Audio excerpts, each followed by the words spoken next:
Hi everyone, let's just have a quick chat about the first assessment piece for SWB110, and these are a series of online quizzes.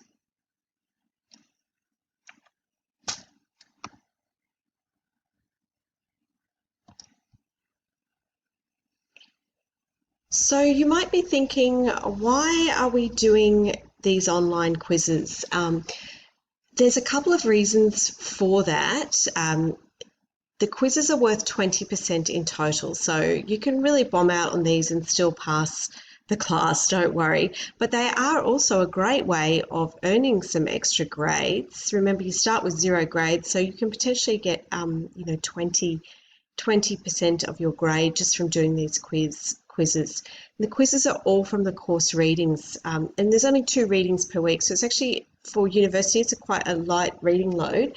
But I really want to make you read. Now, some of you are already readers, you love reading, you might even like reading textbooks, you might be a nerd like me, or you just love reading.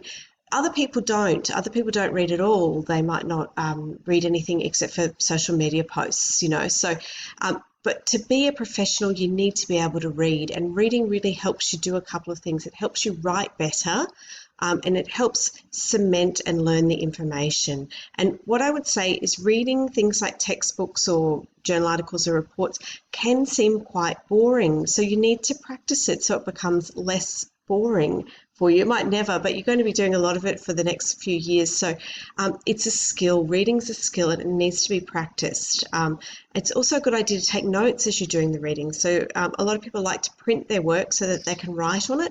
But of course, you don't need to do that nowadays. You can use a lot of different programs and apps to actually make notes as you're reading things online. So that's up to you to discover what works for you in that space. The texts that you'll read are ones that you'll use in later assignments with me, but you might be able to use them in other classes as well. So, it's an efficient use of your time.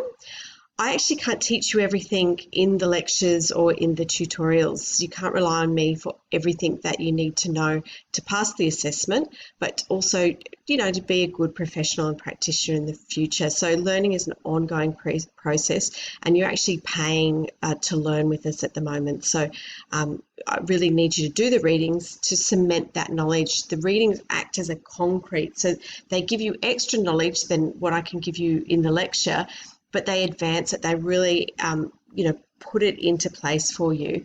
And the reason that we've got the quizzes as well is because there's these 4 quizzes and they're just worth the 5% each. You can see how you're going in the class. You can see whether you are interpreting things and understanding it. And students often find that very, very useful.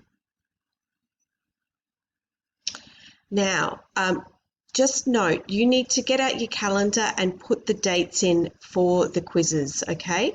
Even though we're learning about understanding families and people's roles in the family, I'm not your mummy, so I won't be ringing you up and making sure that the quiz gets done. As adult learners at university, we're moving into adult learning. You have to be totally responsible for what you're doing. It's peak adulting, if you like that kind of language.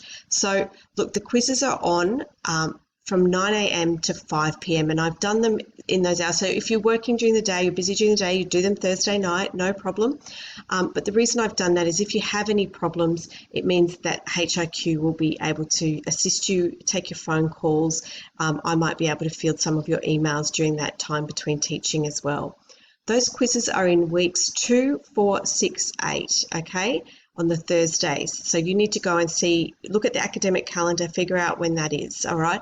I will send you out some reminders, but, don't rely on those. Sometimes people don't get them or they don't read them. So you are really responsible for keeping track of this. If something does happen, your cat dies, whatever, do contact me. We're not robots. But your cat can only die 1 time in the semester, not 4 times, unfortunately. Though they say they have 9 lives, don't they? But I think you get the picture here. Don't take the mickey with that. You are responsible for ensuring you do these quizzes in the right time. Okay, now the quizzes are based on a total of 4 readings. So each quiz will look at 4 readings, okay? And So what I mean by that, so the first quiz in week 2 will have all the readings from week 1 and week 2, okay? Now, like I said, they're on the readings, they're not the lecture content, they're not the tutorial content, so you're not going to be disadvantaged if you have a Friday class, for instance. Many of the questions will be taken from the Dempsey and Lindsay textbook, so I recommend that you use it or download it or whatever works for you, that you take those notes. The questions are from what we call a pool. So what I do is I write 40, 50, 60 questions for each one of these quizzes, but you're only going to get 10 questions. So it means that everybody gets a sort of different sample of questions, and it makes it really hard to cheat. Sorry. So you'll actually have to do it. You'll have around 3 minutes for each question.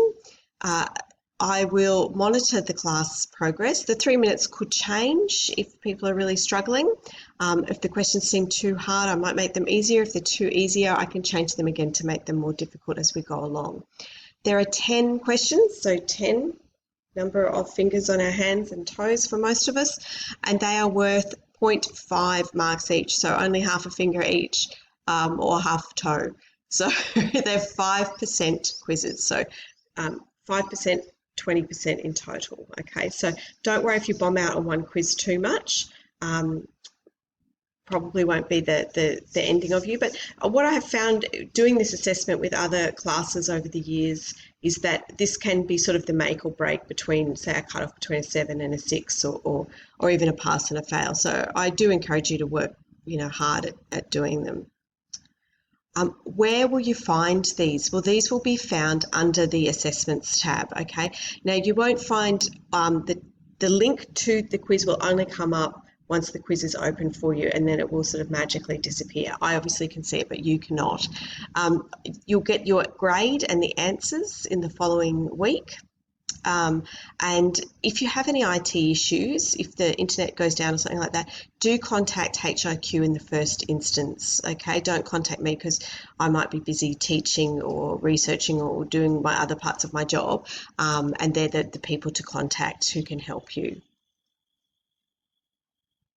Now, they are multiple choice questions or true and false questions. So, you've got a good chance of getting them right if you feel like a bit shaky with the content. So it'll be 30 minutes in total. You can go back and have a look at those questions and answers, and I would suggest that for you. That's really good practice. If you've got an extra 5 minutes up your sleeve, go back and check those. Sometimes we don't read things as thoroughly as we should or whatnot. If you've got any questions about the class, if you get those answers back and you think, oh, I still don't understand this, so it's not right, bring them to class. Please come and ask about them. We love having that feedback and that information. So that's really the outline for those quizzes. You'll find more information, obviously, on Blackboard, and I will remind you when they're coming up, but you are responsible for doing them and knowing when they're on. Any questions, do get in touch. Thank you.